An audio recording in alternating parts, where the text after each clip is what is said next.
ప్రేమగల మా పరలోకపు తండ్రి, మీ యొక్క పరిశుద్ధ నామమునకు స్తుతి స్తోత్రములు చెల్లిస్తున్నాము. ఈ నామమును మేము వహించుటకు, యేసుక్రీస్తు నామమును మేము పొందుకొనుటకు ఏ యొక్క యోగ్యత లేక కనబడినప్పుడు మీరు తండ్రి మా ఎడల దయగలిగిన వాడవై పాపములో అక్రములో చచ్చిన వారముగా ఉండినప్పుడు మమ్మల్ని వెదకి వచ్చి రక్షించినటువంటి క్రీస్తు యేసును బట్టి మీకు వందనాలు చెల్లిస్తున్నాము. మా ఎడల ఆయన మూలముగా మీరు కనుపరిచినటువంటి మీ అత్యంత ప్రేమను బట్టి మీకు వందనాలు చెల్లిస్తున్నాము. తండ్రి, మీ ప్రేమ కానీ, మీ యొక్క కృప కానీ, మీ యొక్క దీర్ఘశాంతము కానీ వర్ణింప శక్యము కానిది. ఎలయనగా తండ్రి, దానిని ఎవరు కూడా కొలువలేరు. మీ యొక్క విశ్వాస్యత చాలా గొప్పదిగా ఉన్నదని బట్టి కూడా మీకు వందనాలు చెల్లిస్తున్నాము. మీ ప్రేమను బట్టి మమ్మల్ని వెతికినారు, మీ కృపను బట్టి మమ్మల్ని రక్షించుకున్నారు. ప్రభా, మీ యొక్క దీర్ఘశాంతమును బట్టి మమ్మల్ని ఈ దినం వరకు నడిపిస్తూ మీ యొక్క విశ్వాస్యతను మాకు కనుపరుచున్నందుకే వందనాలు చెల్లిస్తున్నాము. మేము ప్రభువా నమ్మకము లేని వారమైనప్పటికీ మీరు నమ్మకము కలిగినటువంటి దేవుడుగా ఉన్నందుకు మేము లయము కాకుండా నేటి వరకు కాపాడబడి ఉన్నాము. కాబట్టి తండ్రి, మిమ్మల్ని మేము మనసారా స్తుతించి స్తోత్రించి కీర్తించి గణపరుచున్నాము. కారణము నీ ఒక్కడవే సమస్త స్తుతులకు స్తోత్రములకు ఘనతకు మహిమకు ప్రభావమునకును అధికారమునకును ఐశ్వర్యమునకును జ్ఞానమునకును అర్హుడు. కావున తండ్రి, ఈ యొక్క సాయంకాల సమయం ముందు యేసుక్రీస్తు నామం పేరట ఈ రీతిగా మేము కూడి వచ్చుటకు మాకు అనుగ్రహించినటువంటి తరుణం బట్టి మీకు వందనములు. మీరు మా మధ్య ఇప్పుడు ఉన్నందులకే వందనములు. మీ ప్రసన్నత చేత ఈ మండలమును పూర్తిగా నింపి తండ్రివైన దేవా, మేమందరము కూడా మీ యొక్క ప్రసన్నతను గుర్తిరుగుటకు మాకు సాయం చేయమని వేడుకుంటున్నాము. మరి తండ్రి, నేడు మీరు మాతో మేము ప్రార్థించడానికి వచ్చి ఉండగా ప్రభా, మా ప్రార్థనకు ప్రేరేపణకరమైనటువంటి మీ జీవము గల వాక్యమును మాకు అనుగ్రహించి ఏ కొదువు లేకుండా ప్రభా మేము విశ్వాసముతో ప్రార్థించుటకు మాకు మీరే దయ చూపెట్టమని కూడా వేడుకుంటున్నాము. అదేలాగా తండ్రి, మాథ్యూ కుమారునికి బర్త్డే కాబట్టి ప్రభా, దాని కొరకు కూడా మేము ప్రార్థించనై ఉండగా, మీ వాక్యమును ధ్యానించనై ఉండగా ప్రభా, మీరే మీ జీవం గల వాక్యముతో మమ్మల్ని పోషించమని, బిడ్డను మీరు హెచ్చరించమని, బిడ్డను మీరు ఆశీర్వదించమని కూడా కోరుకుంటున్నాము. ఈ రీతిగా తండ్రి, నేడు మీరు మా మధ్య ఉండటం మటుకే కాకుండా సర్వశక్తి కలిగిన దేవుడైన నీవు మాతో మాట్లాడవాలని వేడుకుంటున్నాము. కాబట్టి మమ్మల్ని మేము వ్యక్తులుగా చేసుకుంటున్నాము. మీరే మీ యొక్క పరిశుద్ధాత్మ మూలముగా మాతో మాట్లాడి మా అవసరాలను తీర్చి ప్రభా, నీ నామమును మహిమపరచుకున్నామని కూడా కోరుకుంటున్నాము. పాడినటువంటి పాటల మూలముగా కూడా ప్రభా, నీ నామం మహిమపరచబడుటకు, మా యొక్క విశ్వాసము బలపరచబడుటకు మీరే సహాయం చేయమని కూడా కోరుకోవచ్చు. యేసు క్రీస్తు నామం పేరట ప్రభా, వచ్చిన వారిని బట్టి మీకు వందనాలు చెల్లిస్తూ ఇంకనూ రానైనవలసిన వారు కూడా త్వరలో తెమ్మని కోరుకోవచ్చు ప్రార్థించుచున్నాం పరమ తండ్రి. ఆమేన్.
తమిళ పాట పుస్తకములో 92, తెలుగు 71, తెలుగు పాట పుస్తకము 71, తమిళ్ 92.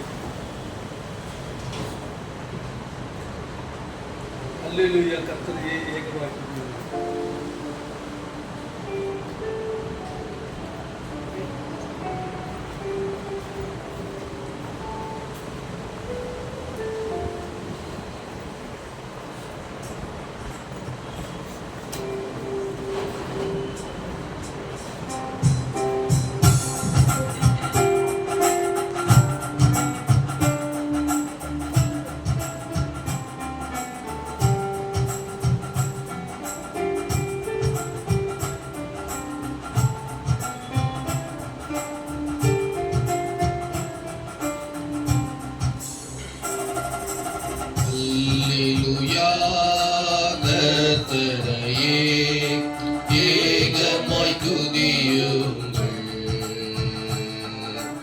அவர் நடத்தும் செயல்களெல்லாம் பார்த்தோரே துதியுங்கள்.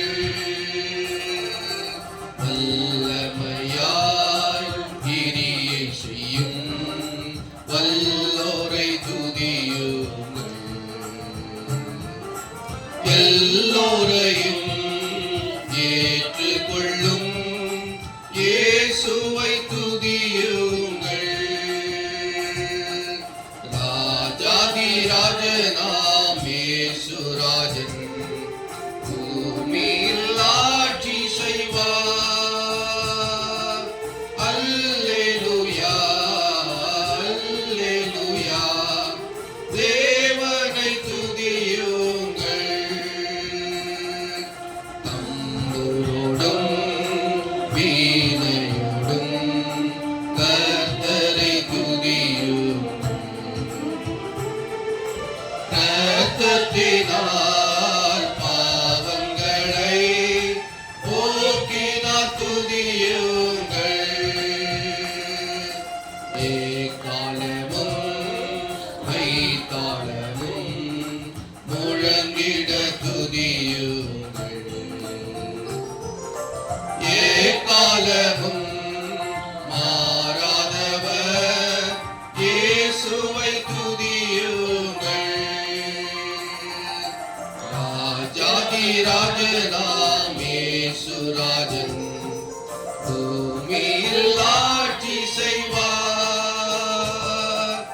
அல்லேலூயா, அல்லேலூயா, தேவனை துதியுங்கள்.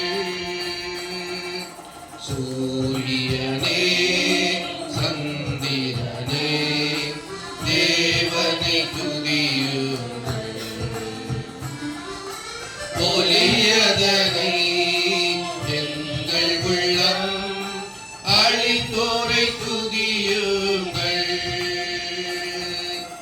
அக்கினியே கல்மழையே அடைத்தோரை துதியுங்கள். அக்கினியாய் கல்மனதை உடைப்போரை துதியுங்கள். ராஜாதிராஜனாம் இயேசுராஜன் பூமியில் ஆட்சி செய்வார். அல்லேலூயா, அல்லேலூயா, தேவனை துதியுங்கள். பிள்ளைகளே வாலிபரே தேவனை துதியுங்கள். வாழ்வதனை அவர் பணிக்கே கொடுத்து துதியுங்கள். பெரியவரே பிரபுக்களே தேவனை துதியுங்கள். செல்வங்களை இயேசு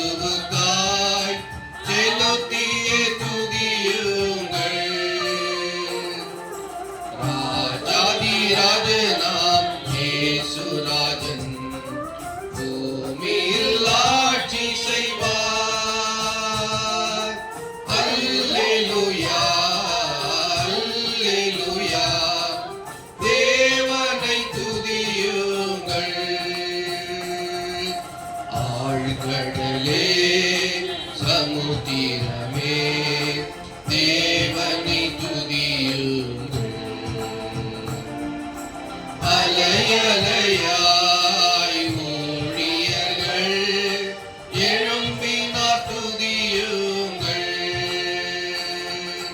தூதர்களே முன்னோடிகளே தேவனை துதியுங்கள். பரலோகத்தை பரிசுத்தர்கள் நிரப்புவார் துதியுங்கள். ராஜாதிராஜனாம் இயேசுராஜன் பூமியில் ஆட்சி செய்வார்.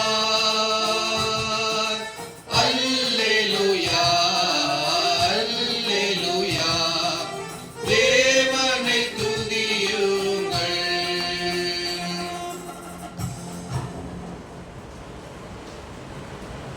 463 தமிழ்ல தெலுங்கு 4 வந்தது. தாகத்தை தீரும் ஐயா அபிஷேகத்தை.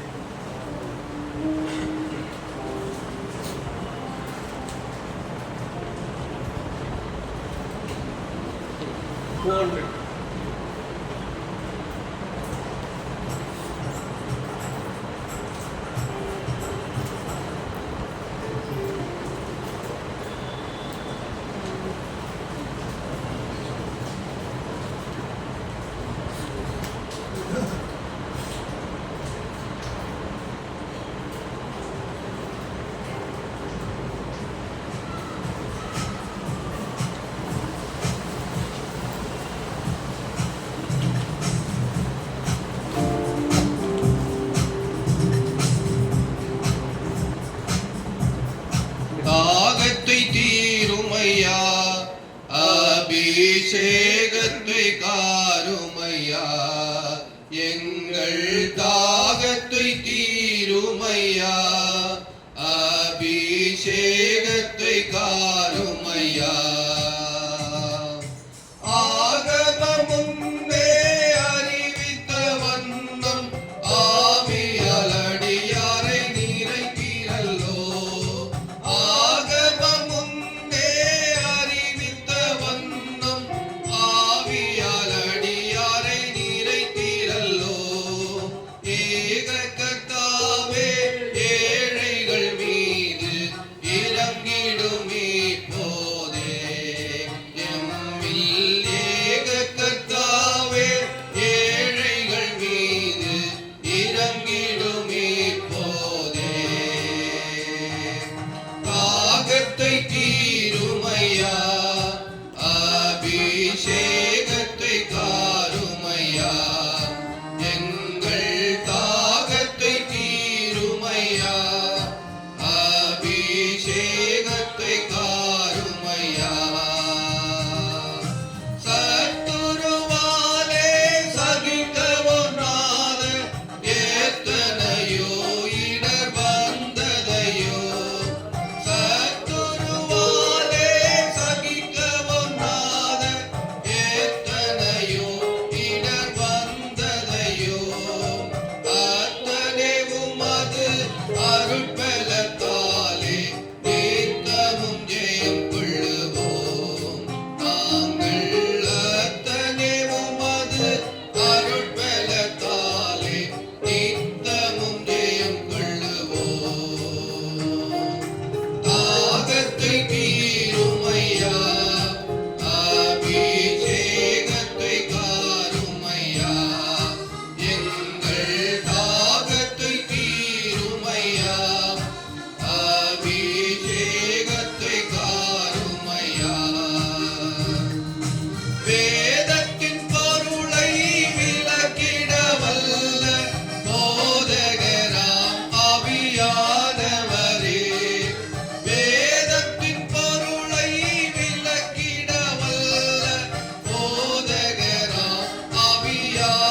487 తమిళ్, తెలుగులో 485. కర్తావే అరుள்వారి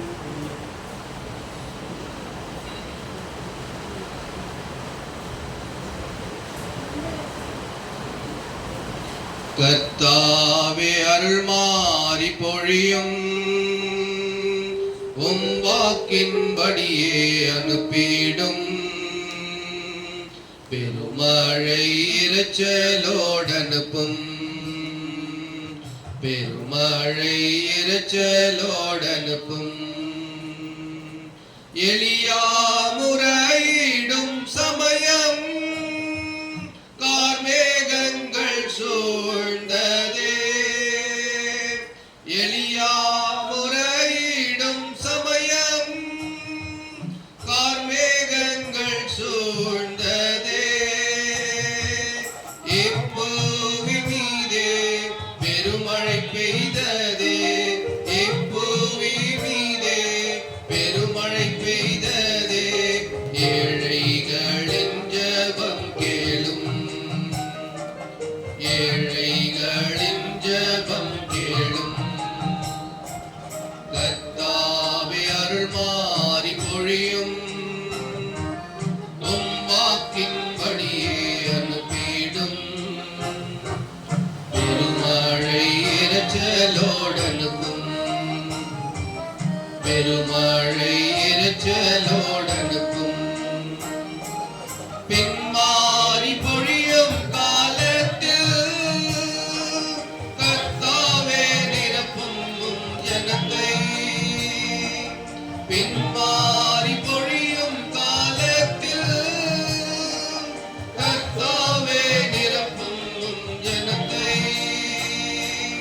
அரும்பு காய் நிலங்கள் ஆயத்தமடைய அரும்பு காய் நிலங்கள் ஆயத்தமடைய அனுப்பும் மழை மின்னல்களோடே அனுப்பும் மழை மின்னல்களோடே கர்த்தாவே அருள்மாறி பொழியும் உம் வாக்கின்படியே அனுப்பிடும் பெருமழை இரைச்சலோடனுப்பும் பெருமழை இரைச்சலோடனுப்பும் உந்தன் சுதந்திரத்தின் மேல் சம்பூரணமாய் பொழியும் உந்தன் சுதந்திரத்தின் மேல் சம்பூரணமாய் பொழியும் தாகத்தால் சோர்ந்து தள்ளாடும் எம்மை தாகத்தால் சோர்ந்து தள்ளாடும் எம்மை பலத்தால் இடை கட்டி அருளும் பலத்தால் இடை கட்டி அருளும் கர்த்தாவே அருள்மாறி பொழியும் உம் வாக்கின்படியே அனுப்பிடும் பெருமழை இரைச்சலோடனுப்பும் பெருமழை இரைச்சலோடனுப்பும் ஆவியின் வறட்சியினாலே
தூதராக உண்மையாய் அறிவிப்போம் உண்மை. உண்மையாய் அறிவிப்போம் உண்மை. கர்த்தாவே அருள் மாறி பொழியும் உம்வாக்கின்படியே அனுப்பிடும் பெருமழை இரைச்சலோடு அனுப்பும். பெருமழை இரைச்சலோடு அனுப்பும்.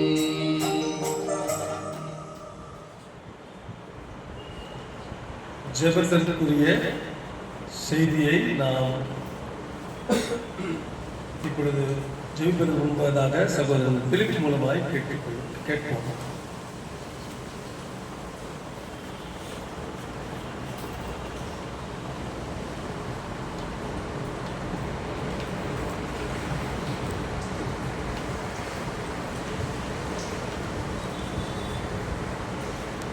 நமக்கு ஜெபிக்க ஒத்தாசாக இருக்கும்படி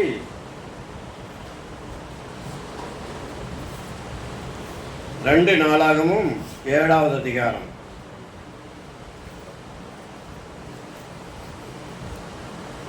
12 16 வரை நாம் வாசிக்கலாம். 2 நாளாகமும் 7வது அதிகாரம் 12 16 வரை வாசிக்கலாம். கர்த்தர் இரவிலே சாலமோனுக்கு தரிசனமாகி, நான் உன் விண்ணப்பத்தை கேட்டு இந்த ஸ்தலத்தை எனக்கு பலியிடும் ஆலயமாக தெரிந்து கொண்டேன். நான் மழையில்லாதபடிக்கு வானத்தை அடைத்து அல்லது தேசத்தை அழிக்க வெட்டுகளுக்கு கட்டளையிட்டு அல்லது என் ஜனத்துக்குள் கொள்ளனவை அனுப்பும்போது என் நாமம் தரிக்கப்பட்ட என் ஜனங்கள் தங்களை தாழ்த்தி ஜெபம் பண்ணி என் முகத்தை தேடி தங்கள் பொல்லாத வழிகளை விட்டு திரும்பினால் அப்பொழுது பரலோகத்தில் இருக்கிற நான் கேட்டு அவர்கள் பாவத்தை மன்னித்து அவர்கள் தேசத்துக்கு சேமத்தை கொடுப்பேன். இந்த ஸ்தலத்திலே செய்யப்படும் ஜெபத்திற்கு என் கண்கள் திறந்தவைகளும் என் செவிகள் கவனிக்கிறவளுமாய் இருக்கும். என் நாமம் இந்த ஆலயத்தில் என்றென்றைக்கும் இருக்கும்படி நான் தெரிந்து கொண்டு பரிசுத்தப்படுத்தினேன். என் கண்களும் என் இருதயமும் என்னாலும் இங்கே இருக்கும். தேவன் தாமே நாம் வாசித்த இந்த பகுதியை ஆசீர்வதித்து கொடுப்பாராக. இந்த நாளிலே நாம் எடுத்துக்கொள்ளக்கூடிய ஒரு வேத வசனத்தை நாம் வாசிக்கிறோம். அதாவது 15வது வசனம். இந்த ஸ்தலத்திலே செய்யப்படும் ஜெபத்திற்கு என் கண்கள் திறந்தவைகளும் என் செவிகள் கவனிக்கிறவனுமாய் இருக்கும். எனவே நாம் இந்த ஸ்தலத்திலே மாத்திரமல்ல, பொதுவாக ஆண்டவருடைய கண்கள் எப்பொழுதும் திறந்தவைகளாக இருக்கிறது. அவருடைய செவிகள் எப்பொழுதும் கவனிக்கிறவர்களாக இருக்கிறது. இந்த ஸ்தலத்திலே மாத்திரமல்ல, நாம் எங்கே ஜெபித்தாலும் எந்த இடத்திலே ஜெபித்தாலும் நாம் எங்கே இருந்தாலும் நாம் எங்கே வாழ்ந்து கொண்டிருந்தாலும் நாம் எங்கே போய்கொண்டிருந்தாலும் நாம் எங்கே நடந்து கொண்டு போனாலும் நாம் எங்கெல்லாம் போகிறோமோ அங்கெல்லாம் அவருடைய கண்கள் நம்மை கவனித்து கொண்டே இருக்கிறது. அவருடைய செவிகள் திறந்தவைகளாக அங்கே காணப்படுகிறது. இது ஒரு உண்மை. இந்த உண்மையை நாம் எப்பொழுதும் மறக்கக்கூடாது. நம்முடைய காரியத்திலே அல்லது நம்முடைய வேலைக்கு போகிறோம் அல்லது நம்முடைய காரியங்களிலே நாம் எங்கேயோ போய் கொண்டிருக்கிறோம் என்று நினைக்கும் பொழுது அங்கே நமக்கு யாரும் உதவி இல்லை, யாரும் நம்மை கவனிக்கிறவர்கள் இல்லை, யாரும் நமக்கு ஆறுதல் சொல்லுகிறவர் இல்லை, யாரும் நம்மை விசாரிக்கிறவர் இல்லை, யாரும் நமக்கு உதவி செய்ய முன்வரவில்லை என்று நாம் நினைப்போமானால் அந்த சூழ்நிலையிலே அவர் இருக்கிறார். அவர் நம்மை கவனித்துக் கொண்டே இருக்கிறார். அவருடைய செவிகள் திறந்தவைகளாகவே இருக்கிறது. அவருடைய கண்கள் நம்மை பார்த்து கொண்டே இருக்கிறார், நம்மை நோக்கி கொண்டே இருக்கிறார். அவர் உறங்குவதும் இல்லை, அவர் தூங்குவதும் இல்லை. அவர் உறங்குவதும் இல்லை, அவர் தூங்குவதும் இல்லை. எனவே நம்மை அவர் ஒவ்வொரு நிமிஷமும் நாம் தூங்கி இருந்தாலும் விழித்திருந்தாலும் நம்மை சூழ்ந்து அவர் இருக்கிறார். நம்மை சூழ்ந்து அவர் காணப்படுகிறார். எனவே ஒருவேளை நாம் நன்றாக தூங்கிக் கொண்டிருக்கலாம், ஆனால் அவர் தூங்க மாட்டார். அவர் தூங்குகிறவர் அல்ல. நம்ம எத்தனையோ வேலை, டயர்டு, நம்ம கஷ்டத்தில் நம்ம நல்லா நித்திரை தூங்கி கொண்டிருப்போம், ஆனால் அவர் தூங்க மாட்டார். ஏன் தூங்க மாட்டார்? நம்முடைய பிள்ளை அயர்ந்த நித்திரையாக இருக்கிறான். அவனை சூழ்ந்து நாம் பாதுகாக்க வேண்டும், அவனை பராமரித்து கொள்ள வேண்டும். விஷப்பூச்சிகளோ விஷமான காரியங்களோ அவைகள் வந்து நம்முடைய பிள்ளையை சீண்டக்கூடாது, தொடக்கூடாது என்று அவர் அதிலே கவனமாக இருக்கிறார், கவனித்து கொண்டே இருக்கிறார். நாம் நிம்மதியாக தூக்கி கொண்டிருக்கிறோம். அவர் தூங்காமலே நம் மீது எவ்வளவு அக்கறை உள்ளவராக இருக்கிறார். எனவே அவருடைய கண்கள் எப்பொழுதும் நம்மை கவனித்துக் கொண்டிருக்கிறது. அவருடைய செவியானது எப்பொழுதும் நாம் கேட்கிற காரியத்தில், ஜெபிக்கிற காரியத்தில் அவர் கேட்கக்கூடியவராக, பதில் கொடுக்கக்கூடியவராக இருக்கிறார் என்பது உண்மை.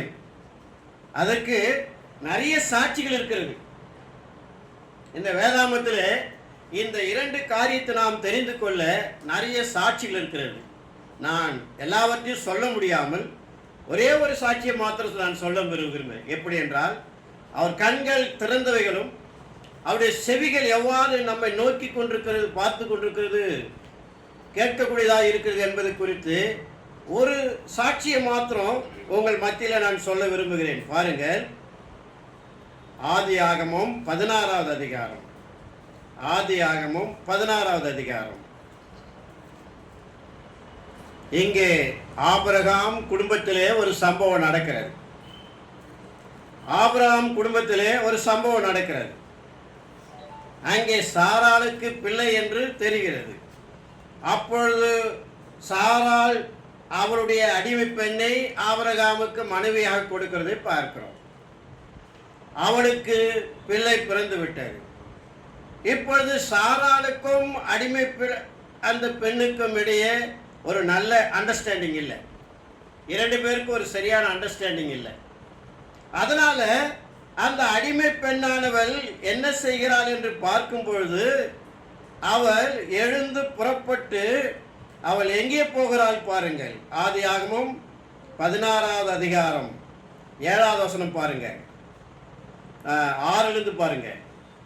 அதற்கு ஆபிரகாம் சாராய் நோக்கி, இதோ உன் அடிமை பெண் உன் கைக்குள் இருக்கிறாள், உன் பார்வைக்கு நலமானபடி அவளுக்கு செய் என்றால்.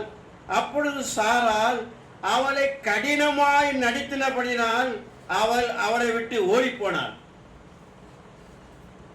கடினமாக நடித்தினபடியினால் அவள் அவளை விட்டு ஓடிப்போனாள். கர்த்தருடைய தூதனானவர் அவளை வனாந்தரத்திலே சூருக்கு போகிற வழியில் இருக்கிற நீரூற்றண்டையிலே கண்டு, பாருங்க, அங்க பாக்குறத பாருங்க, எங்க பாக்குறாரு பாருங்க, வனாந்தரத்துல அங்க சூருக்கு போகிற வழியில இருக்கிற நீரூற்றண்டையில கண்டு, சாராயின் அடிமை பெண்ணாகி ஆகாரே, நீ எங்கே இருந்து வருகிறாய், எங்கே போகிறாய், எங்கிருந்து வர, எங்க போற, நீ எங்க போற, எங்கேயாவது தப்பிச்சு போகலாம் நீ நினைக்கிற, கோபமா வந்துட்ட. சாராளோடு கோபமா வந்துட்டு வெளியே வந்துட்டேன். இப்போ எங்கே போக போகிறேன்? வனாந்தரத்தில் வந்து உட்காந்து எங்கே போக போகிறேன்? நீ நான் சொல்கிறது கேளு, நான் சொல்கிறது ஒழுங்காக கேளு. பாருங்க அங்கே என்ன சொல்கிறது பாருங்க என்று கேட்டார். அவர், நான் என் நாச்சியாராகிய சாராயை விட்டு ஓடி போகிறோடு என்றால், அப்பொழுது கர்த்தருடைய தூதனானவர், நீ உன் நாச்சியார் அண்டைக்கு திரும்பி போ, அவள் கையின் கீழ் அடங்கியிரு என்றார். நீ திரும்பி போ, நீ போய் கொஞ்ச நாளைக்கு அவளோட அடங்கி இரு, கொஞ்சம் பொறுமையா இரு, அவசரப்படாத, துரிதமான எந்த முடிவுக்கும் வராத, நீ போய் உன் நாச்சியாரத்தில் இரு. அப்பொழுது பாருங்கள், பின்னும் கர்த்தருடைய தூதனானவர் அவளை நோக்கி, உன் சந்ததியை மிகவும் பெருக பண்ணுவேன், அது பெருகி எண்ணி முடியாததா இருக்கும் என்றார். பின்னும் கர்த்தருடைய தூதனானவர் அவளை நோக்கி, நீ கர்ப்பவதியாய் இருக்கிறாய், ஒரு குமாரனை பெறுவாய், கர்த்தர் உன் அங்கலாய்ப்பை கேட்டபடியினாலே அவனுக்கு இஸ்மவேல் என்று பெயரிடுவாயாக. அவன் துஷ்ட மனுஷனாய் இருப்பான், அவனுடைய கை எல்லாருக்கும் விரோதமாகவும் எல்லாருடைய கையும் அவனுக்கு விரோதமாகவும் இருக்கும், தன் சகோதரர் எல்லாரும் எதிராக குடியிருப்பார்கள் என்றார். அப்பொழுது அவள் என்ன வார்த்தை சொல்றது பாருங்க,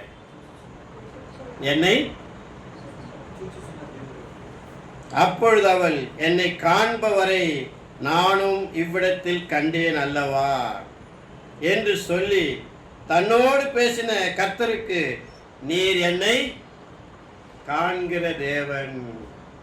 பாருங்க யார் கண்டுபிடிச்சாங்க பாருங்க, ஆபிரகாம் சாராள். அவ எங்க போனாலும் போட்டும், கோச்சிக்கிட்டு போனா நம்ம என்ன பண்ண முடியும்? அடங்கி இருக்க சொன்னா அடக்குமா இல்லை, அவன் அடங்காம போறான், வனாந்தரத்துக்கு தேடி எங்கே போற போட்டோம், எங்க போறாலும் போட்டோம். ஆனா அப்படி ஆண்டவர் விரும்ப மாட்டார். அவர் பாருங்க என்ன சொல்றாரு பாருங்க, நீ போ, திரும்ப போய் அங்கே இரு கொஞ்ச நாள், நாச்சியாரோட அடங்கி இரு கொஞ்ச நாளைக்கு இருன்னு என்று அங்கே பேசுகிற வார்த்தையை பார்க்கும் பொழுது அந்த அம்மா அவங்க வாயிலிருந்தே அந்த வார்த்தை வந்துச்சு, நீர் என்னை காண்கிற தேவன். இந்த உலகத்திலே உங்களையும் என்னையும் கவனித்துக் கொண்டிருக்கிறார், பார்த்து கொண்டிருக்கிறார். நம்மை காண்கிற தேவன், வானத்துக்கும் பூமிக்கும் ஆண்டவராயிருக்கிற அவருடைய கண்கள் உங்களையும் என்னையும் நோக்கி பார்த்து கொண்டிருக்கிறது. அதனால அவருடைய கண்கள் நம்மை கவனித்துக் கொண்டிருக்கிறது. நம்முடைய நிலைமை என்ன, நம்முடைய சூழ்நிலைகள் என்ன, எல்லாவற்றுக்கும் அவர் நமக்கு உதவி செய்யக்கூடியவராக, ஆறுதல் செய்யக்கூடியவராக, அரவணைக்கிறவராக, போதிக்கிறவராக, நேசிக்கிறவராக, நமக்கு நல்ல வழியை காண்பிக்கக்கூடியவராக, நம்மோடு எப்பொழுதும் இருக்கிறவராக, மாறாதவராக, உண்மை உள்ளவராக நம்மோடு கூட இருக்கிறார் என்று பார்க்கும் பொழுது அவருடைய கண்கள் எப்பொழுதும் மூடுவதே கிடையாது. அவர் கண்கள் எப்பொழுது நம்மை கவனித்துக் கொண்டிருக்கிறது. நமக்கு ஒரு ஆபத்து வரும் என்றால், நமக்கு ஒரு கஷ்டம் வரும் என்றால், நமக்கு ஒரு பிரச்சனை வரும் என்றால் அவர் அமைதியாக இருக்க மாட்டார். அவரால் அமைதியாக இருக்க முடியாது. ஐயோ நம்முடைய மகன், நம்முடைய மகள் இந்த சிக்கலிலே, இந்த கஷ்டத்திலே, இந்த பிரச்சனையிலே இருக்கிறாளே என்று சொல்லி நமக்கு வழியை காட்டி சரியான வழியை நம்மை கொண்டு போவதற்கு அவர் நமக்கு நல்லவராக, நன்மை செய்யக்கூடியவராக, ஒருவராய் பெரிய அதிசயங்களை செய்கிறவராக இருக்கிறார் என்பதை நம்முடைய வாழ்க்கையிலே நாம் எப்பொழுதும் மறக்கவே கூடாது. ஏதோ கஷ்டம் வந்த பிறகு நாம கஷ்டப்படுறோம், என்னென்ன கஷ்டம் இப்படி வந்திருக்குது அப்படின்னு. ஏதோ பிரச்சனை வரும்பொழுது நம்ம யோசிக்கிறோம், ஏன் இந்த பிரச்சனை நமக்கு வந்திருக்குது என்று சொல்லி. ஆனாலும் அதில் தப்பிக்க வல்லவராக, தப்பிப்பதற்கு வழியை காட்டக்கூடியவராக, தப்பிப்பதற்கு ஆலோசனை சொல்லக்கூடியவராக நம்மோடு கூட ஒரு இருக்கிறார் என்பதை நாம் மறந்துவிட்டு நாம் புலம்பிக் கொண்டிருக்கிறோம், நாம் வருத்தப்பட்டு கொண்டிருக்கிறோம்.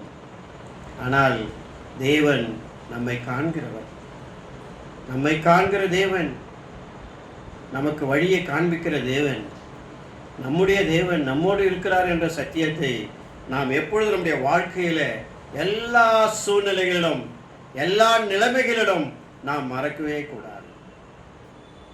சொல்லுவாங்க, அதாவது நம்ம சொல்ல மாட்டோம், இந்துஸுங்க சொல்லுவாங்க, அவங்க என்ன சொல்லுவாங்க, கடவுளுக்கு கண்ணே இல்லை, என்னை கவனிக்கல அப்படின்னு சொல்லுவாங்க. நாம் அப்படி சொல்ல முடியாது. நாம் எப்படி சொல்ல முடியும்?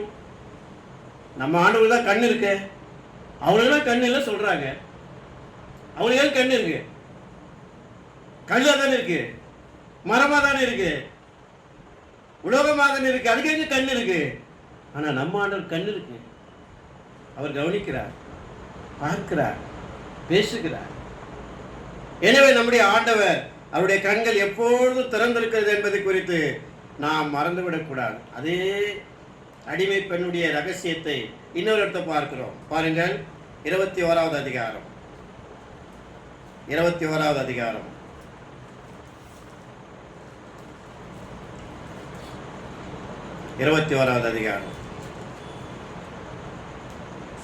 இப்பொழுது ஆபிரகாம் அந்த அடிமை பெண்ணையும் குமாரனையும் அவர் வீட்டை விட்டு வெளியே அனுப்புகிறார்.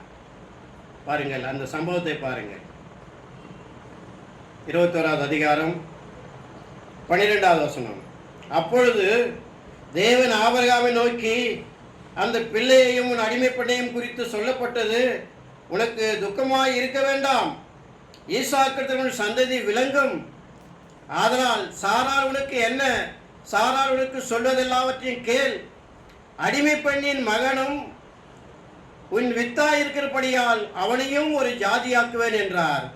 ஆபிரகாம் அதிகாலையிலே எழுந்து அப்பத்தையும் ஒரு துருத்தி தண்ணீரும் எடுத்து ஆகாரை தோளின் மேல் வைத்து பிள்ளையையும் ஒப்பு கொடுத்து அவளை அனுப்பிவிட்டான். அவள் புறப்பட்டு போய் பெயர்சபாவின் வனாந்தரத்திலே அலைந்து திரிந்தாள். நான் ஆங்கிலத்தில் பார்த்தேன். இது பார்க்கும்போது இந்த ஒரு துருத்தி தண்ணீர் எடுத்த என்ன போட்டிருக்காங்க அப்படின்னு பார்த்தா, ஒரு பாட்டில் தண்ணி போதுமா? ஒரு பாட்டில் தண்ணி கொடுத்து போயிட்டு வா. எவ்வளோ நேரம் ஒரு பாட்டில் தண்ணி குடிக்க முடியும்? நான் கூட ஒரு பாட்டில் தண்ணி வச்சுருக்கேன், ஒரு நாளைக்கு தான் குடிக்க முடியும். அடுத்த நாளைக்கு எனக்கு ஒரு தண்ணி. பாருங்க எப்படி இருக்கு பாருங்க நிலைமை. பாருங்க அந்த 15வது வசனம் பாருங்க. துருத்தில் இருந்த தண்ணீர் செலவழிந்த பின்பு அவள் பிள்ளையை ஒரு செடியின் கீழே விட்டு, பிள்ளை சாகிறது நான் பார்க்க மாட்டேன் என்று எதிராக அம்பு பாயும் தூரத்திலே போய் உட்கார்ந்து சத்தமிட்டு அழுதாள். எப்படி எப்படி சத்தம் போட்டிருப்பாங்க? ஊர்லன்னா சத்தம் போட்டா 4 பேர் ஓடியாந்துருவாங்க. பக்கத்து விடு, எதிர் விடு எல்லாம் என்னாச்சு என்ன ஒரே சத்தம் அந்த வீட்டுல. இந்த அம்மா எங்க போய் சத்தம் போடுறாங்க பாருங்க. வனாந்தரத்துல போய் சத்தம் போட்டு அழுகுறாங்க. யாரு கேட்க போறாங்க? நம்மள சில நேரத்தில் சத்தம் போட்டு அழுகுற இல்லை. யாரு கேட்க போறாங்க நம்ம சத்தத்தை? வீட்டை பூட்டிட்டு நம்ம சத்தம் போட்டு அழுகுற இல்லை. ஏதாவது கஷ்டம் வந்தா, ஆண்டவரே எங்களுக்கு ஏன் இந்த பிரச்சனை, எங்களுக்கு ஏன் இந்த கஷ்டம், நம்ம சத்தம் போட்டு அழுகுறோம். யாருக்கு கேட்க நினைச்சுக்கிறோம், யாருக்கும் தெரியாது. நம்ம கதவை பூட்டி விட்டு, அறைகளை பூட்டி விட்டு நம்ம சத்தம் போட்டு அழுதா நம்முடைய பிரச்சனை, நம்முடைய மன பாரம் லகுவாகும், நம்முடைய பிரச்சனை லகுவாக என்று நாம் நினைத்து அழுவது உண்டு, கதறுவது உண்டு. ஆனால் இவள் பாருங்கள், வனாந்தரத்திலே போய் அந்த பிள்ளையை ஒரு செடியின் கீழே விட்டுவிட்டு அவன் இப்பொழுது தண்ணீர் இல்லாமல் சாக போகிறான், அதை நான் பார்க்க முடியுமா, என்னால் பார்க்க முடியாது என்று சொல்லி அவள் சத்தமிட்டு அழுகிறாள். எவ்வளவுதான் சத்தம் வருமோ அவ்வளவு சத்தம். ஒரு 37 வருஷத்துக்கு முன்னாடி, ஒரு 37 வருஷத்துக்கு முன்னாடி ரட்சிக்கப்பட்ட புதுசு நான். அப்போதான் கரெக்டாக ஒரு 6 மணிக்கு எங்கள் நிலத்துக்கு போயிடுவோம். ஊரில் வில்லேஜில் நிலத்துக்கு போயிடுது. 6 மணிக்கு எல்லாம் வீட்டுக்கு போயிடுவாங்கல்ல, நான் மட்டும்தான் அங்கே போவேன். போயிட்டு சத்தமாக அழுதுக்கு ஜெபம் பண்ணுவேன். ஏசப்பா, என் வாழ்க்கையில் ஒரு மாற்றம் வராதா? இந்த பாலைவன நிலமெல்லாம் சோலையாக மாறாதா? வற்றாத நீரூற்று இங்கே உண்டாகாதா? எங்கள் நிலைமையில ஒரு மாற்றம் கிடைக்காதா? சத்தம் போட்டு ஜெபம் பண்ணுவேன். யாருக்கும் தெரியாது, எல்லா வீட்டுக்குள்ள இருப்பாங்க. நான் மட்டும்தான் தனியாக அழுதுக்கு நிற்பேன். பாருங்க, அந்த சத்தத்தை அவர் கேட்டுருக்கிறார். அப்போ போட்ட சத்தம் இப்போ போய் பார்த்தீங்கன்னா வற்றாத நீரூற்று எங்கள் கழுத்தில் அடிக்கவே முடியாது. நிலமெல்லாம் அழகாக பயிர் வைக்கக்கூடிய நிலமை மாறி போச்சு. நான் ஜெபம் பண்ணும்போது முள்வேலி, ஃபுல்லாக வேலி, முள்வேலியாக இருந்தது. நான் ஜெபம் பண்ணும்போது அந்த முள்வேலிக்குள்ளே போய் தான் ஜெபம் பண்ணுவேன், சத்தம் போட்டு பண்ணுவேன். எஸ்ப்பா, என் சத்தத்தை கேட்க மாட்டியா, எனக்கு பதில் கொடுக்க மாட்டியா அப்படின்னு ஜெபம் பண்ணுறது. ஆனால் இன்னைக்கு போய் பார்த்தா ஆச்சரியமா இருக்கு, ஆண்டவர் மாற்றிட்டார். அப்போ சத்தத்தை கேட்டிருக்காரு பொழுது, அவர் சத்தம் அவர் காதுக்கு போயிருக்கும் போல இருக்கு.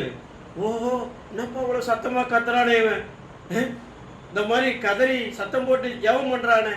நம்ம ஏதாவது ஒரு முடிவு பண்ணணும். பார்த்தீங்கன்னா எங்கள் கிணறு மாதிரி எங்கேயுமே இல்லை. ஒரு குட்டை கிணறு வச்சுருந்தோம் நாங்கள். இப்போ ஆழமான கிணறு, வற்றாத நீர் விட்டு பம்ப் செட்டு, எல்லாருக்கும் எங்கள் கிணத்துல தான் தண்ணி போகும். எப்படி பாருங்க, நம்ம சத்தத்தை கேட்குறாரு போல இருக்கு. நம்ம சத்தமா அவர்கிட்ட கேட்கும் பொழுது நம்ம சத்தத்தை கேட்குறாரு, அவர் காது இருக்குது. என்ன இருக்கு, ஐயா ஒரு முறை போய் வந்தார் எங்கள் ஊருக்கு. நம்ம ஊருக்கு போய் வந்திருக்காரு அவரு, அதெல்லாம் போய் வந்துட்டாரு அவரு. அவர் வயசுல அவரு காது இருக்குது போல இருக்கு.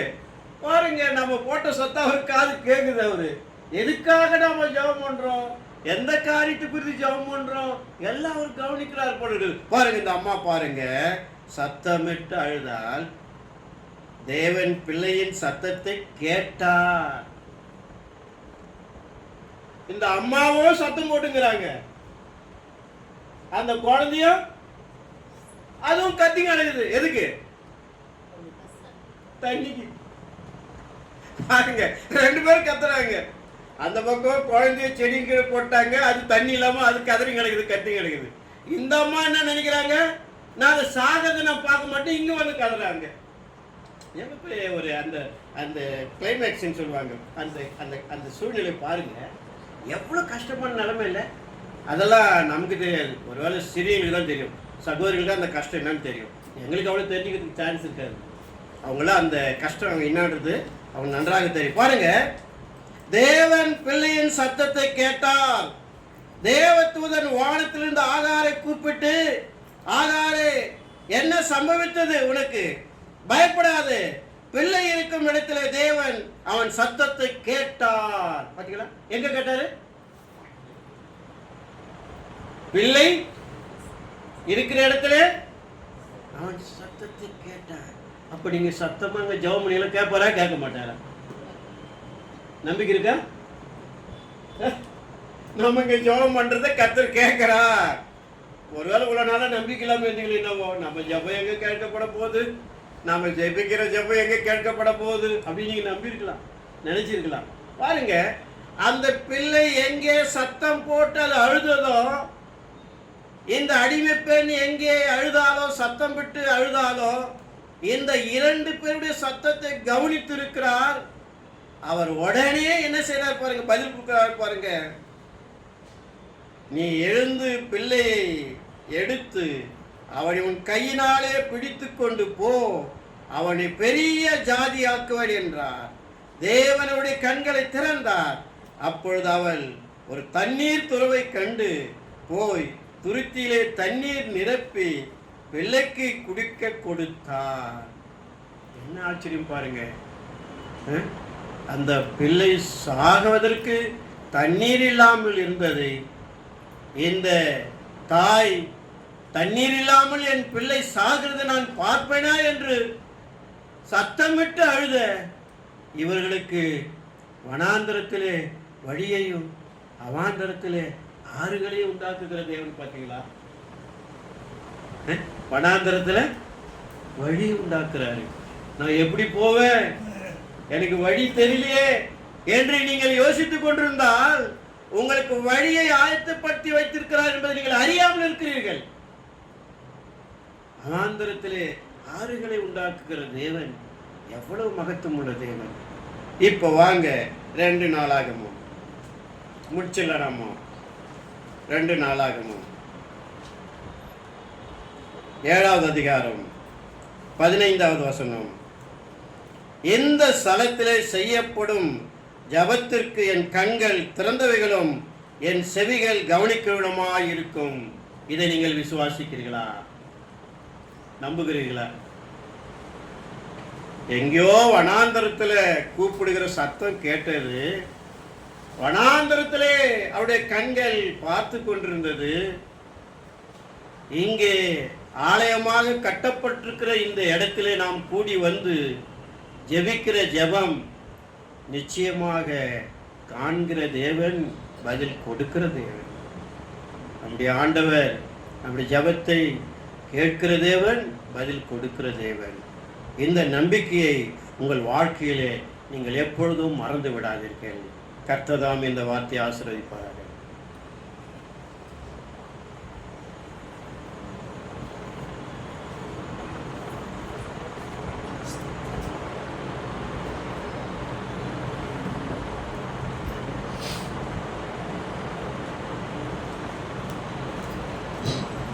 దేవుని పరిశుద్ధ నామముకు మహిమ కలుగును గాక. మరి సమయంలో మనము యథారీతిగా వారం మరి చేరి మనం దేవుని స్టీవెన్ మీడియా వారికి దేవుడు ప్రేమించి ఇచ్చినటువంటి మరి కుమారుడు అభిషేక్ గత 9 సంవత్సరముల దేవుడు కాపాడి 10వ సంవత్సరంలో ప్రవేశింపజేసిన సందర్భంగా మరి ఈ సమయంలో మన యొక్క నుండి మన మధ్యకు వచ్చినటువంటి మన ఎల్లరు గారు మనకు కొన్ని దేవుని మాటలు జ్ఞాపకం చేసి అప్పుడు కొరకు ప్రార్థన చేస్తారు.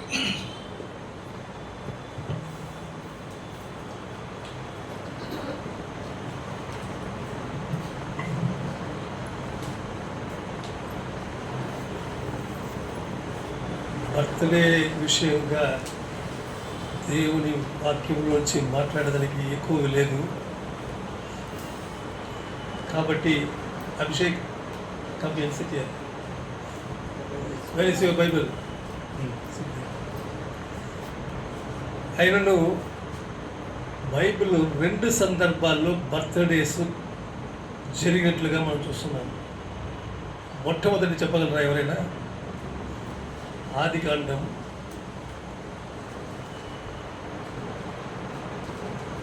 40వ అధ్యాయం అనుకుంటా, చూడండి.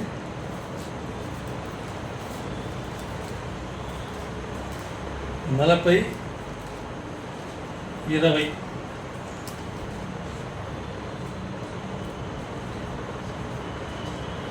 3వ దినమందు జరిగినదేమనగా ఆ దినము ఫరో జన్మదినము. సో జన్మదిన సెలబ్రేషన్ జరుగుతుంది ఆ దినం. ఇంకొకటి మత్తయి సువార్త 14 6వ వచనం. ఇక్కడ హేరోదు రాజు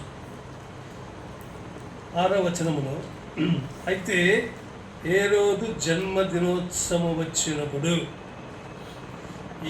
ఇక్కడ జన్మ దినాన్ని కొనియాడే సందర్భాలు చూస్తున్నాం. అయితే 2 సందర్భాల్లో చూసినట్టు కూడా మేలు జరుగుతుంది, కీడు జరుగుతుంది. అయితే పరిశుద్ధ గ్రంథములో వేరే స్థలాల్లో ఎక్కడ జన్మదినాన్ని సెలబ్రేట్ చేసినట్టుగా లేదు. అయితే ఒక స్థలములో జన్మదినాన్ని గురించి చెప్పబడినది. అయితే ఇది జన్మదినమని ఎక్కడ రాయబడలేదు. అయితే దాని యొక్క ఎక్స్ప్లెనేషన్ ఇస్తాను. 91వ కీర్తన. ఈ పూర్తి కీర్తన మనం చదవాల్సిందే, మార్చి చదువుకుంటాం. కీర్తన 91.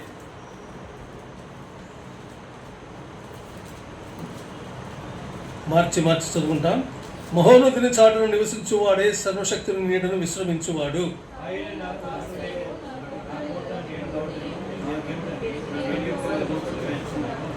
వేటగాని ఉరిలో నుండి ఆయన నిన్ను విడిపించును. నాశనకరమైన తెగులు రాకుండా నిన్ను రక్షించును. ఆయన తన రెక్కలతో నిన్ను కప్పును. ఆయన రెక్కల క్రింద నీకు ఆశ్రయము కలుగును. ఆయన సత్యము కేడము డాలుడై ఉన్నది. రాత్రి వేళ కలుగు భయమునకైనను, పగటి వేళ ఎగురు బాణమునకైనను, చీకటిలో సంచరించు తెగులునకైనను, మధ్యాహ్నమందు పాడు చేయు రోగమునకైనను నీవు భయపడుకున్నదు. నీ ప్రక్కను 1000 మంది పడినను, నీ కుడి ప్రక్కన 10,000 మంది కూలినను అపాయము నీ ఎదుగు రాదు.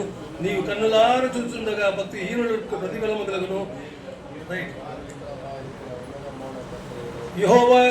యెహోవా నీవే నా ఆశ్రయమని, నీవు మహోన్నతుడైన దేవుని నీకు నివాసస్థలముగా చేసుకుని ఉన్నావు. నీకు ఏ అపాయము రాదు. నీ అపాయం ఏమీ రాదు, ఏ తెగులును నీ గుడారమును సమీపించదు. నీ మార్గములన్నిటిలో నిన్ను కాపాడుటకై ఆయన నిన్ను గూర్చి తన దూతకు ఆజ్ఞాపించును. నీ పాదములకు రాయి తగులకుండా వారు నిన్ను తమ చేతుల మీద ఎత్తి పట్టుకుందరు. నీవు సింహములను నాగుపాములను దృక్కెదవు, కొదవ సింహములను భుజంగములను అణుగు దృక్కెదవు. అతడు నన్ను ప్రేమించుచున్నాడు గనుక నేను అతనిని తప్పించెదను. అతడు నా నామమును ఎరిగిన వాడు గనుక నేను అతనిని గణపరచెదను. అతడు నాకు మొరపెట్టగా నేను అతనికి ఉత్తరమిచ్చేదను. శ్రమలో నేను అతనికి తోడై ఉండేదను. అతను విడిపించి అతను గొప్ప చేసేదను. దీర్ఘాయువు చేత అతని తృప్తిపరచెదను. నా రక్షణ అతనికి చూపించెదను. దేవుడు ఈ భాగాన్ని ఆశ్రయించులాగా ప్రార్థిస్తాం. తండ్రిన దేవా, నీ ఆత్మ ద్వారా మాతో మాట్లాడము, మా యొక్క నేత్రములకు వెలుగు కలిగించుము.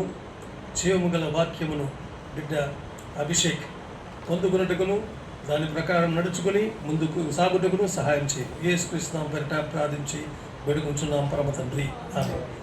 ఈ 91వ అధ్యాయములో 3 వ్యక్తులు మాట్లాడుతున్నారు. ఎవరు? ఎంతమంది? ఎక్కడ మాథ్యూ కనబడలేదు. మాథ్యూ కనబడలా, మాథ్యూ కూడా ఉన్న బిడ్డలు కనబడలా. ఎక్కడ పోయారు? రెడీ ఎలా వాడని చెప్పు. లోపల రా మాథ్యూ, లోపల రా. ఫస్ట్ ఇది నేను అందుకే చెప్పాను, అక్కడ రాకూడదని చెప్పింది అందుకే. ఇక్కడ అది తర్వాత అది. సో ఇక్కడ ఈ అధ్యాయములో 3 వ్యక్తులు మాట్లాడుతున్నారు. మొదటి వ్యక్తి వచ్చి దావీదు, రెండవ వ్యక్తి సొలొమోను, మూడవ వ్యక్తి దేవుడు. ఈ 3 మాటలు కలిపి రాయబడినది ఈ కీర్తన. మర్చిపోవాకండి. ఇది ఎప్పుడు జరిగిందంటే బిడ్డలు మగపిల్లవాడు 11 ఏళ్ళు దాటి 12వ ఏళ్ళలో ప్రవేశించినప్పుడు బర్త్డే దినమున యూదుల యొక్క ఆచారము చొప్పున ఆ బిడ్డని సంఘానికి ముందు నిలిపి బార్ మిత్వా అంటారు. ఇంకా మీదట ఈ అబ్బాయి ఇంతకాలము ధర్మశాస్త్రమునకు 11 సంవత్సరాల వరకు ధర్మశాస్త్రాన్ని ఇంటిలో తల్లులు బోధిస్తారు, తండ్రులు బోధిస్తారు. వాళ్ళు తప్పిదం చేస్తే కూడా అది పాపముగా ఎంచబడదు. అయితే 12వ ఏండ్లో కాలు పెట్టితే ధర్మశాస్త్రానికి అతను అడల్ట్గా, అంటే ఒక పెద్ద మనిషిగా భావింపబడి అతను చేసే పాపాలన్నిటికీ కూడా, తెలుగు అర్థమవుతుంది తమ్ముడు, పాపాలన్నిటికీ కూడా అతనే లెక్క చెప్పాలా. 12 ఏళ్ళ అబ్బాయి తన యొక్క తప్పిదాలకు పాపాలకు అన్నిటికీ లెక్క అప్పచెప్పాలా. 11 ఏళ్ళు కిందగా ఉంటే పసిబిడ్డ ఆ లెక్కలో పోతుంది. సో ఇప్పుడు మన బిడ్డ చూసి 9 నుంచి 10, ఇంకా నీకు టైం ఉంది. అదే కాబట్టి ఉంది కాదన్నా. ఇప్పుడు ఇక్కడ చెప్పేది ఏమంటే, నీకు ఫస్ట్ అడ్వైస్ ఇచ్చేది ఏమంటే, ఇప్పుడు సింగిల్ డిజిట్లో నుంచి 10 అంటే ఎంత డిజిట్స్? 2 డిజిట్స్. 10 నుంచి ఎంతవరకు? 99 వరకు 2 డిజిట్స్ కదా. 9 2 డిజిట్స్, 1 0 2 డిజిట్స్. నువ్వు 3 డిజిట్లో పోవాలా? నువ్వు 3 డిజిట్లో పోవాలా? సెంచరీ కొట్టాలా వద్దా?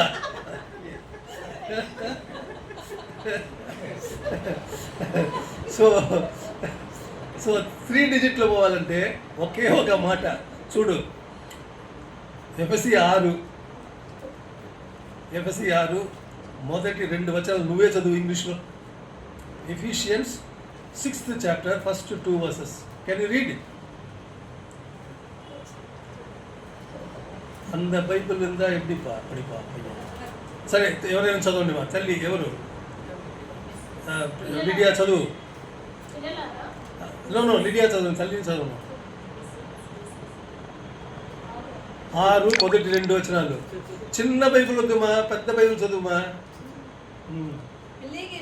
பிள்ளைகளே உங்கள் பெற்றோருக்கு கர்த்தருக்குள் கீழ்ப்படியுங்கள். ஆமா, இது நியாயம். உனக்கு நன்மை உண்டாகி இருப்பதற்கும் பூமியிலே உன் வாழ்நாள் நீடித்திருப்பதற்கும் உன் தகப்பனையும் உன் தாயையும் கனம் பண்ணுவாயாக. ఇది వచ్చి ఇంట్లో చేయవలసిన పని. ఇది ఇంటిలో నీ తల్లికి నీ తండ్రికి లోబడు. Obey children, obey to your parents. Come on, read 6:1.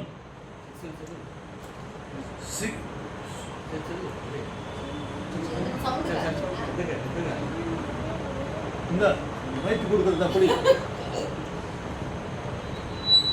Children, obey your parents in the Lord. of This is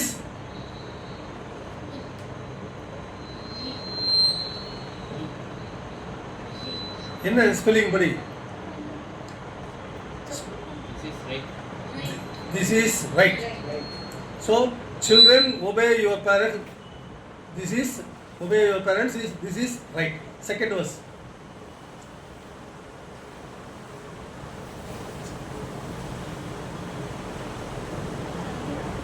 நீ படிக்கவி இங்கிலீஷ் படி. Honor thy father and thy mother, which is the first commandment with promise. எவ்வளோ போட்டுக்குது? அதுனா என்ன promise? அது என்னண்டு? that you may. ஆமா, படிப்பா, continue பண்ணு. Honor their father and mother,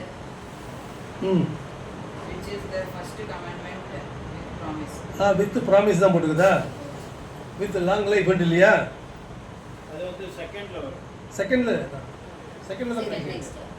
That it might be well That it might be well with thee and mayest live long on the earth. That you may live long on the earth. కాబట్టి అభిషేక్, నీ తల్లిని, లిడియాని, తండ్రిని, Stephen గారిని, you have to honor them, obey them. Okay, you will get into 3 digits.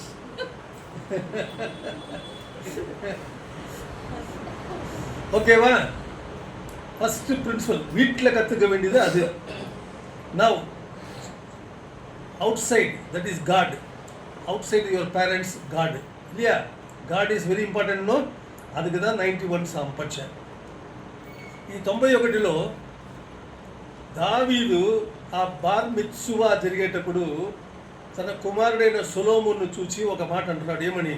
మహోన్నతుని చాటును నివసించువాడే సర్వశక్తుని నీడను విశ్రమించువాడు అని ఆయన మాట చెప్తున్నాడు.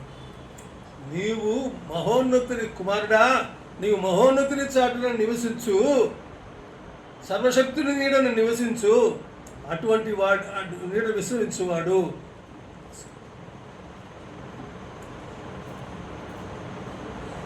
వెంటనే సొలొమోను జవాబిస్తున్నాడు.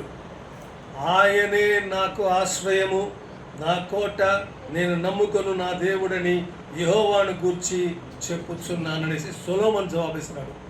తండ్రి వచ్చి మహోన్నతుని చాటున నివసించువాడే సర్వశక్తుని నీడను విశ్రమించువాడు అనగానే, ఎస్ మై డాడీ, నేను ఆయనే నాకు, ఎవరు? యెహోవాయే నాకు ఆశ్రయము, నా కోట, నేను నమ్ముకున్న దేవుడు, నేను యెహోవాను గురించి నేను చెప్పుతున్నాను అంటున్నాడు.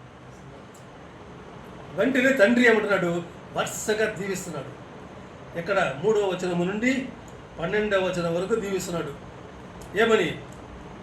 వేటకాని ఉరిలో నుండి నిన్ను విడిపించును. ఎప్పుడు నువ్వు దేవుని ఆశ్రయముగా, దేవుని నీ కోటగా నీవు పెట్టుకుని ఉన్నావో అప్పుడు నీకు వరుసగా ఆశీర్వాదాలు. ఏమి? వేటగాని ఊరిలో నుండి ఆయన నిన్ను విడిపించును, నాశనకరమైన తెగులు రాకుండా నిన్ను రక్షించును, ఆయన రెక్కలతో నిన్ను కప్పును, రెక్కల క్రింద నీకు ఆశ్రయం కలుగును, ఆయన సత్యము కేడము డాలునై ఉన్నది, రాత్రి వేళ కలుగు భయమైనను, పగటి వేళ కలుగు బాణమునకైనను, చీకటిలో సంచరించు తెగులుకైనను, మధ్యాహ్నమందు పాటు చేయ రోగమునకైనను నీవు భయపడుకుందువు. నీ ప్రక్కన 10,000 మంది పడినను, నీ కుడి ప్రక్కన 10,000 మంది కూలినను ఏ అపాయం నీకు జతకు రాదు. నీవు కన్నులారా చూచుచుండగా భక్తిహీనుడు ప్రతిఫలము కలుగును. ఎందుకంటే యెహోవా నీవే నా ఆశ్రయమని నీవు మహోన్నతుడైన దేవుడైన నీకు నివాస స్థలముగా చేసుకొని ఉన్నావని మరలా చెప్తున్నాడు.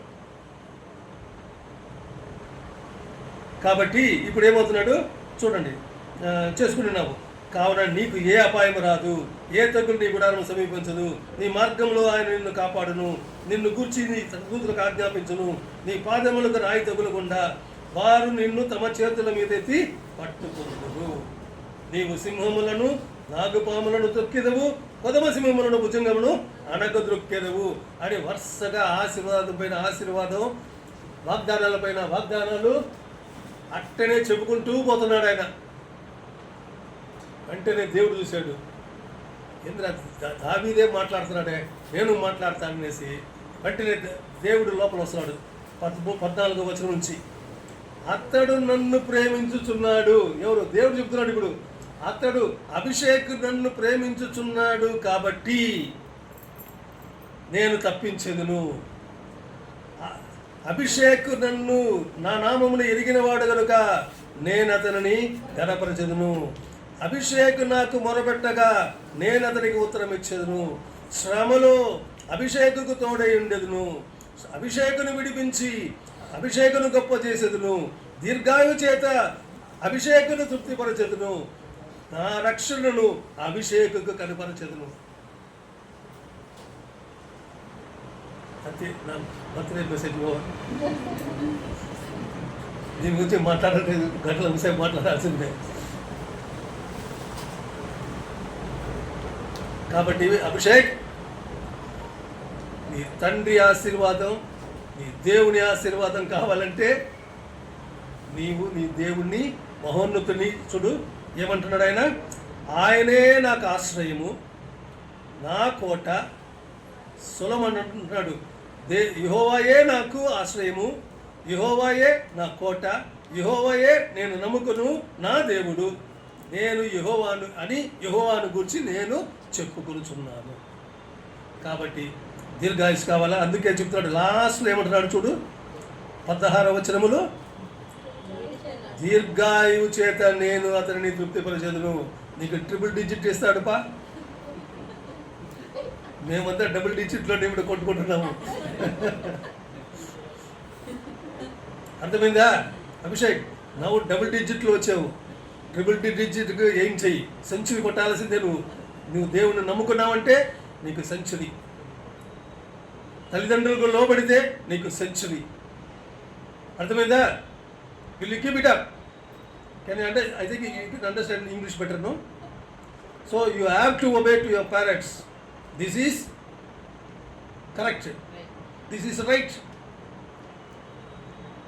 This is the only way you got a promise with the commandment. And then second verse in what Chapani?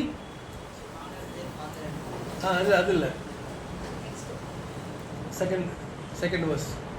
6:2. Ephesians 6:2. That it might be well with thee. And mayest live long. That it may be well with thee అంటే ఏమర్థం? నువ్వు అన్నిట్లో వెల్గా ఉంటావు, బాగుంటావు, హెల్తీగా ఉంటావు, ఏలుగా ఉంటావు, డబ్బు ఉంటుంది, కారు ఉంటుంది, బంగ్లా ఉంటుంది, ట్రిపుల్ డిజిట్ ఉంటుంది. So God bless you. ఇప్పుడు సంఘాన్ని ముందుగా బిడ్డ కోసం ప్రార్థన.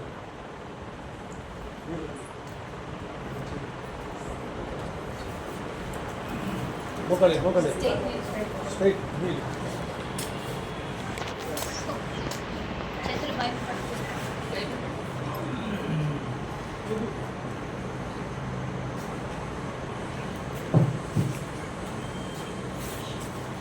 తండ్రి అయిన దేవా, అధిపతుల రాజా, క్రీస్తు అభిషేకం ప్రార్థిస్తున్నాను. ప్రతి దేవుడు క్రీస్తుని 10వ ఏళ్ళలో ప్రవేశించున్నాడు. అయ్యా, జన్మదినోత్సవం ఇది కాబట్టి ప్రభా, నేను బైబిల్లో చదువుకున్న మిగతా జన్మదినోత్సవాలు లౌకికమైన ప్రజలు చేసినవి. రాజు ఏ రోజు రాత్రి ఈ యొక్క జన్మదినాల గురించి చెప్పబడింది. అయితే ఈ దాసుడైన సొలొమోను యొక్క జన్మదినము కరెక్ట్గా చెప్పబడం జరిగినటువంటి అది జన్మదిన సందర్భంలో మహోన్నతులైన దేవుని తనకు కొట్టగా ఆశ్రయముగా సొలొమోను చేసుకున్నాడు. కాబట్టి తండ్రి అయిన దావీదు చేత, మా పరమ తండ్రి అయిన యెహోవా దేవుడు అయిన నీ చేత సొలొమోను ఆశీర్వదింపబడ్డాడు. అందుకే ఆయన వంటి జ్ఞాని లేడు, ఆయన వంటి ఐశ్వర్యవంతుడు లేడు. ప్రభా, ఈ రీతిగా ఆయన ముందు లేరు వెనుక లేరు అని ఖ్యాతి పొందినాడు.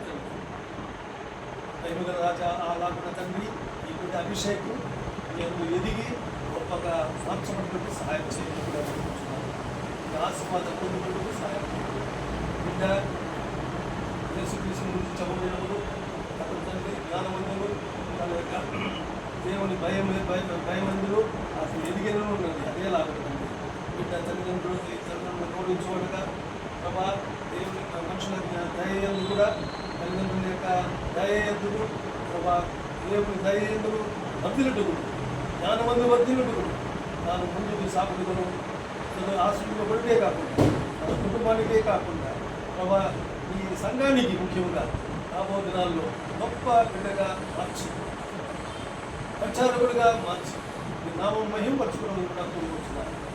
ప్రభా, నేను స్తుతించి ఘనపరిచి ఈ యొక్క వాక్యమును విశ్వసించి ఈ బిడ్డలు యేసుక్రీస్తు నామముగా ఆశీర్వదించి ప్రార్థించుతున్నాము పరమ తండ్రి. ఆమేన్.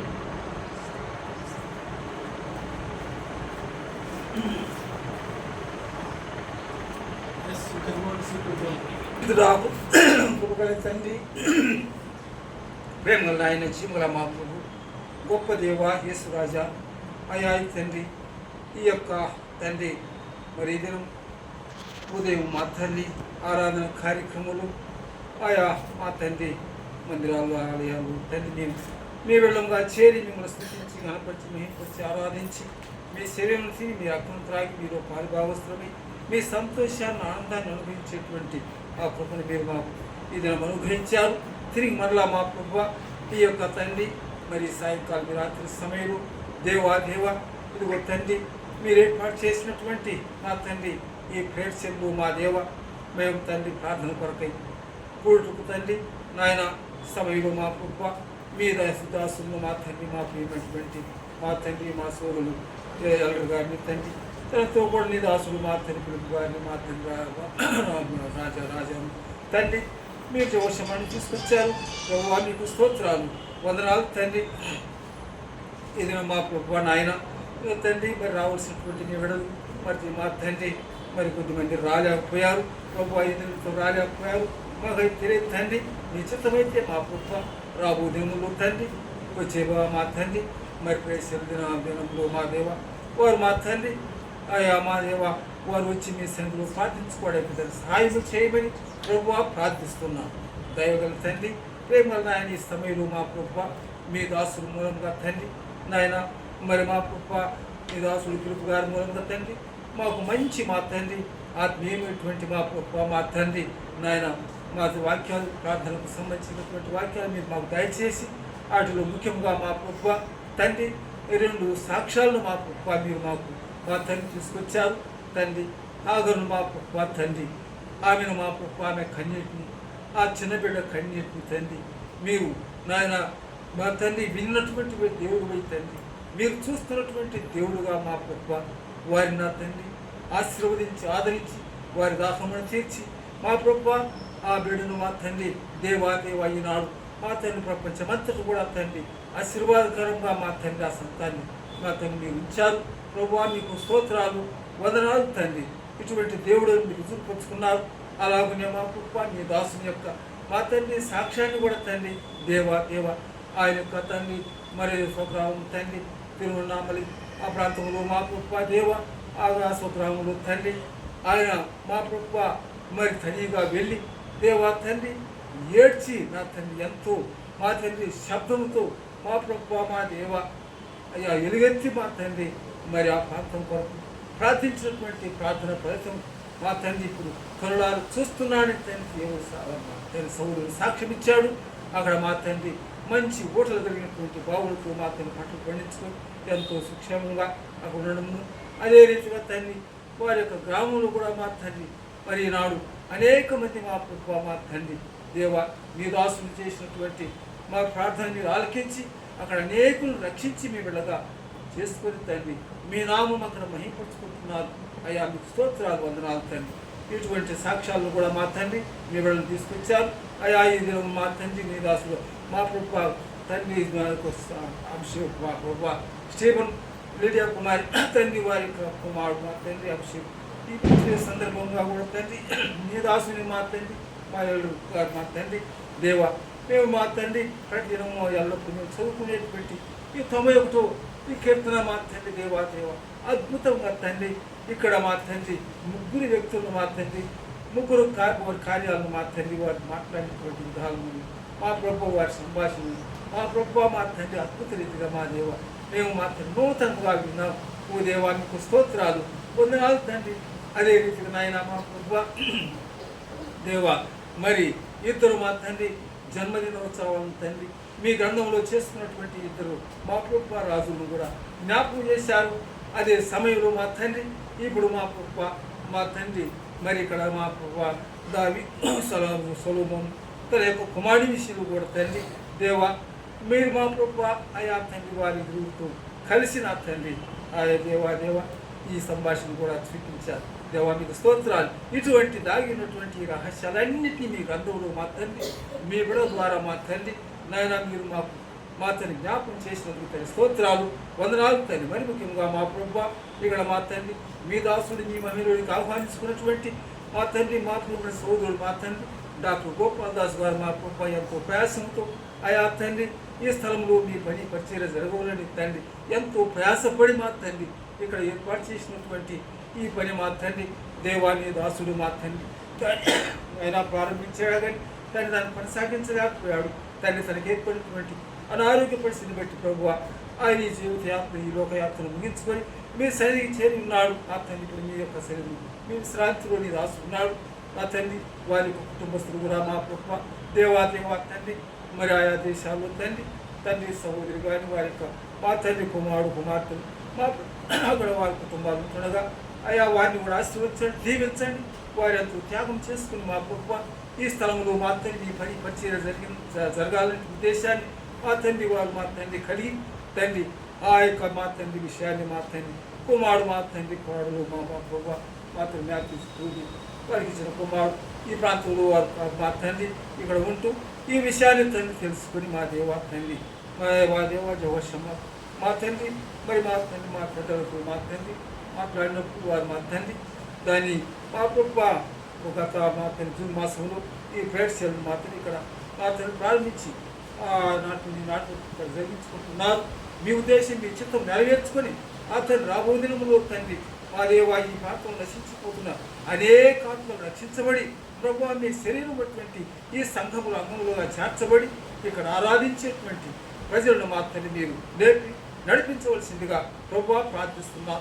ఓ దేవా తండ్రి మేము ఉన్నటువంటి రీతిగా తండ్రి దేవా చేసి ఇక్కడ చేసేటువంటి ఈ యొక్క మా తండ్రి ప్రార్థన మీద మీ కనుదృష్టి మీ మనస్సు ఉంటున్నదని మా ప్రభు మేము గుర్తించి ఆ నమ్మకంతో ఆ యొక్క నిరీక్షణతో ఆ యొక్క విశ్వాసంతో మా తండ్రి మేము ప్రార్థించటకు ప్రభు చేయించమని మా ప్రార్థన మీరు ఆలకించి సహాయం చేయమని ఓ దేవ అలాగనే తండ్రి ఇప్పుడు మా ప్రభు మా తండ్రి మరి చిన్న బిడ్డ కూడా మా తండ్రి అభిషేకం ఆశీర్వించి దీవించి ఆ తండ్రి ఆ బిడ్డ తల్లిదండ్రులకు విధేయుడై మా తండ్రి వారిని కనపరుస్తూ ఓ దేవ తండ్రి 91 కీర్తనలు చదివినటువంటి ఆ యొక్క ఆశీర్వాదాలన్నీ ఆ దీవులన్నీ మీ బిడ్డ పొందుకొని అనుగ్రహించుకుంటూ ప్రభు చేయించమని మీ దీవులతో మీ ఆశీర్వాదములతో మమ్మల్ని పంపించుదురుగాకని ఈ బిడ్డ యొక్క మా తండ్రి సంతోషములు మేమందరం మా తండ్రి పాల్గొని మా తండ్రి ఈ యొక్క కార్యం ముగించుకొని సహాయం చేయమని మీ దయగల్ల మీ కృపగల్ల మీ గాయపడిన కన్నులకు మమ్మల్ని అందరినీ కూడా సమర్పించుకుంటూ మా ప్రభు మా రక్షకుడు విమోచకుడు యేసుక్రీస్తు వారి పరిశుద్ధ నామమున ప్రార్థించి స్తుతించి వేడుచున్నాము తండ్రి.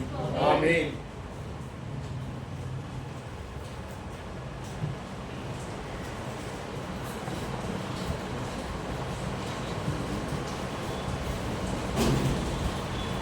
మన ప్రభు అయిన యేసుక్రీస్తు కృపయు తండ్రి అయిన దేవుని ప్రేమయు పరిశుద్ధాత్మ యొక్క సహవాసము ఇప్పుడును ఎల్లప్పుడూ మరి ముఖ్యంగా అభిషేకకు చూడై ఉండుగాక. ఆమేన్. పిల్లలను సేవించియు బలపరచుని గుణములు